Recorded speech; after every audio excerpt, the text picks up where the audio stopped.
In the winter of 1918, millions of American soldiers returned home from Europe, believing the world had changed forever. But for the thousands of black troops among them, the country they defended answered their service with fire.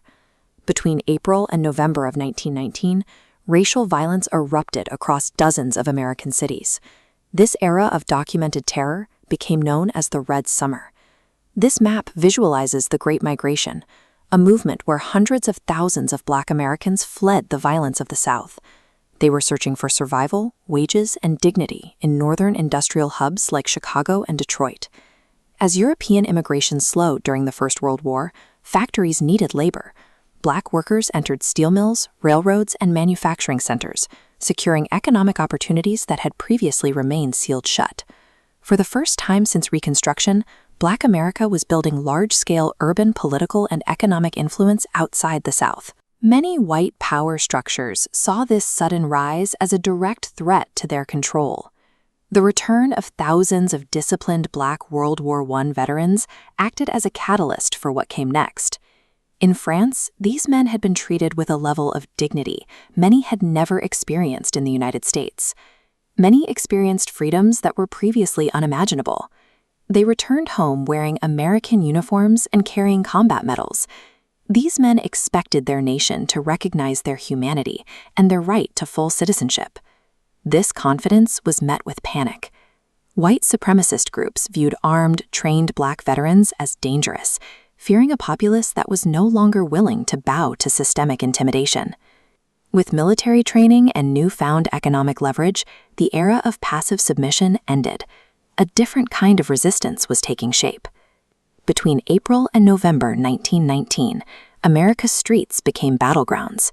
This map shows violence erupting across dozens of cities. Chicago exploded after a Black teenager drifted into a segregated section of Lake Michigan.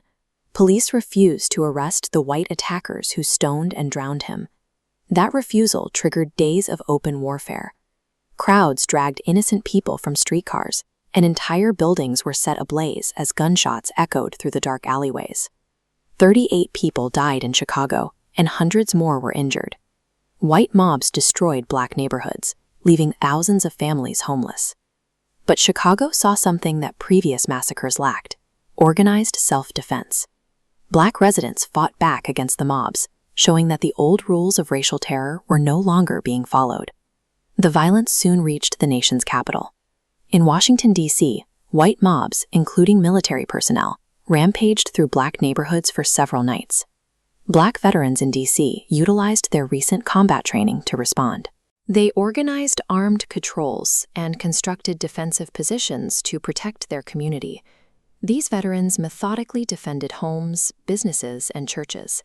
They turned their neighborhoods into zones that white mobs could no longer enter with impunity.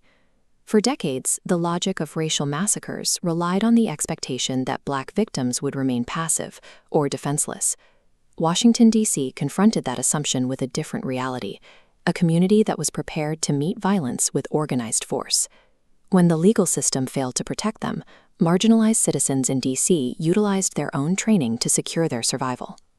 The violence of 1919 failed to break the national consciousness of Black America. Instead, it galvanized a new political identity. This shift was embodied by William Monroe Trotter.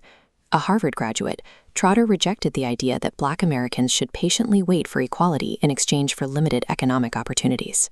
Trotter took his demands directly to the White House. He confronted President Woodrow Wilson face-to-face over the administration's decision to segregate federal offices. The meeting turned hostile. Wilson viewed the challenge as an insult and eventually dismissed Trotter from the office. The administration's position was fixed.